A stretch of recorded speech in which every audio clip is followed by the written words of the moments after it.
Akibat pandemi COVID-19, pemerintah menerapkan pembelajaran secara daring dan kemudian siswa diharuskan untuk belajar di rumah. Ternyata hal tersebut berdampak pada salah satu siswi, sebut saja Namira. Namira yang duduk di bangku kelas 2 sekolah dasar ini tidak mau sekolah lagi. Namun demikian, upaya terus dilakukan untuk Namira kembali bersekolah. Setelah sebelumnya Ketua PKK Kelurahan Purwakarta, Okta Mulyati memberikan bantuan. Kini salah satu anggota DPRD Kota Cilegon dari fraksi Demokrat Rahmatullah mengunjungi rumah adik Namira untuk menyemangati kembali adik Namira agar mulai sekolah lagi. Kedua orang tua Namira yang tergolong tidak mampu secara ekonomi ini mendorong semua pihak berpartisipasi. Rahmatullah, anggota DPRD yang konsen dengan permasalahan sosial ini, sudah banyak membantu warga. Sebelumnya pun ia mencoba membantu warga yang rumahnya hampir roboh di wilayah Kecamatan Jombang, Kota Cilegon. Karena menurutnya menjadi anggota dewan itu harus punya nilai manfaat bagi warganya. Dan akhirnya melalui Rahmatullah sebagai anggota DPRD Kota Cilegon, juga sebagai kontrol pemerintah, adik Namira akhirnya digratiskan untuk menempuh jenjang sekolah dasar. Saya selaku anggota DPRD hari ini mengunjungi masyarakat, kerabat, dan keluarga karena memang mereka harus dibantu. Karena saya mendengar dari teman-teman media dan masyarakat, dari Bu RT, Pak RT, dan Pak Lurah atau Bu Lurah soal keberadaan siswa SD Purwakarta 2 ini yang secara kelayakan untuk pendidikannya harus dibantu, dan taraf keadaan sosialnya juga harus dibantu. Tapi ini menyangkut soal psikologi seorang anak yang supaya tidak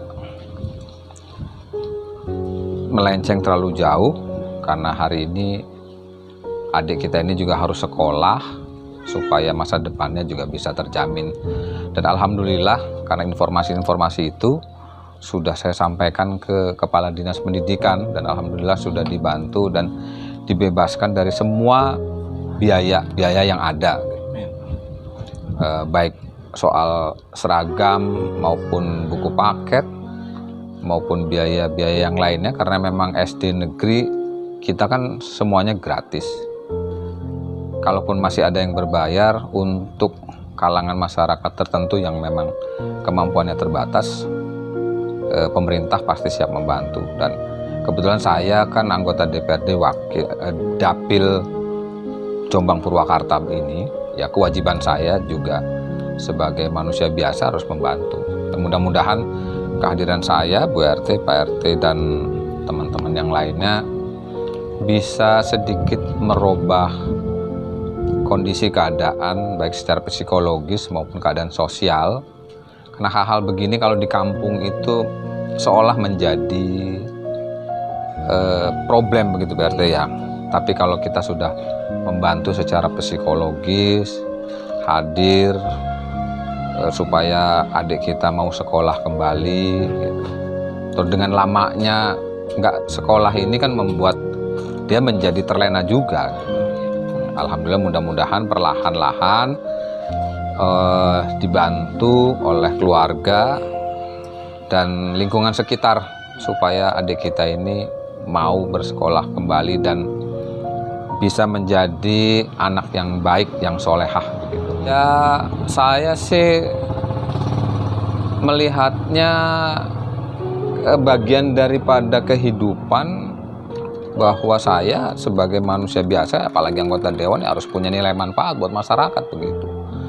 Jadi ketika mendengar informasi atau berita terhadap masyarakat yang harus kita bantu, ya kita bantu. Ya kemarin seperti di Jombang soal yang lumpuh, yang rutilahu, soal bebas biaya sekolah juga kita sampaikan kepada Dindik, kepada Dinsos, Basnas. Mereka semua kita akomodir dan alhamdulillah banyak bantuan-bantuan dari RT, dari kelurahan dan kecamatan dan pemerintah Kota Cilegon juga. Yang penting semua itu jangan dipolitisasi. Kalau mau bantu ya bantu saja. Soal masyarakat nanti menilai bahwa ini seperti apa, ya terserah masyarakat saja. Yang penting semua yang dilakukan oleh semua aparatur itu dalam rangka membantu meningkatkan kesejahteraan masyarakat, meningkatkan pendidikan masyarakat. Sementara itu, Ibu RT 07 RW 03 lingkungan Kubangmulingi, Kecamatan Purwakarta Tuti Alawiyah mengucapkan terima kasih atas kunjungan Pak Dewan Rahmat. Semoga menjadi spirit bagi kita semua karena adik Namira ini layak untuk dibantu dan diperhatikan pemerintah. Alhamdulillahirrahmanirrahim.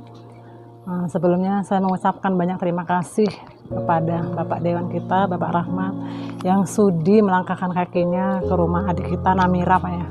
Namira itu murid kelas 2 SDN Purwakarta 2 yang butuh perhatian khusus, butuh perhatian yang luar biasa. Mungkin psikologis dan juga ekonominya yang harus diperhatikan, Pak ya. Dari keluh kesah orang tua Namira, saya tergugah dan benar-benar mutlak ingin membantu Namira untuk menyemangati dan menyelamatkan masa depan anak tersebut. Sebenarnya anak ini karena kelamaan libur PPKM, Pak ya, jadi mungkin terlena dia dengan libur dan bermain di rumah. Mungkin psikologis juga, Pak ya, butuh mungkin seragam atau yang lainnya, Pak ya, karena emang selama libur kan belum ada seragam atau buku yang harus dibawa ke sekolah, Pak ya. Jadi anak itu selama kurang lebih setahun ya, semenjak naik kelas 2 tidak ada koordinasi dengan pihak sekolah karena emang selalu di rumah, lama di rumah. Tapi kan ada pelajaran yang ada pelajaran daring juga, Pak ya. Mungkin butuh perhatian karena untuk daring itu kan kita perlu kuota juga, Pak ya. Mungkin dari orang tua kurang begitu memahami karena emang Ibu Wati ini tergolong mungkin ekonominya kurang. Tapi alhamdulillah Ibu Wati ini masuk dalam catatan bantuan pemerintah, Pak ya. Ada data program PKH masuk, juga data e-warung. Mudah-mudahan bantuan seperti ini Pak Dewannya saya harapkan terus berkelanjutan karena emang ini benar-benar yang harus layak dibantu sama pemerintah. Itu aja dari catatan saya untuk membantu kehidupan sehari-hari ekonomi keluarga di sini. Dari Cilegon, Banten, jurnalis Lokal News TV Hasidi mengabarkan.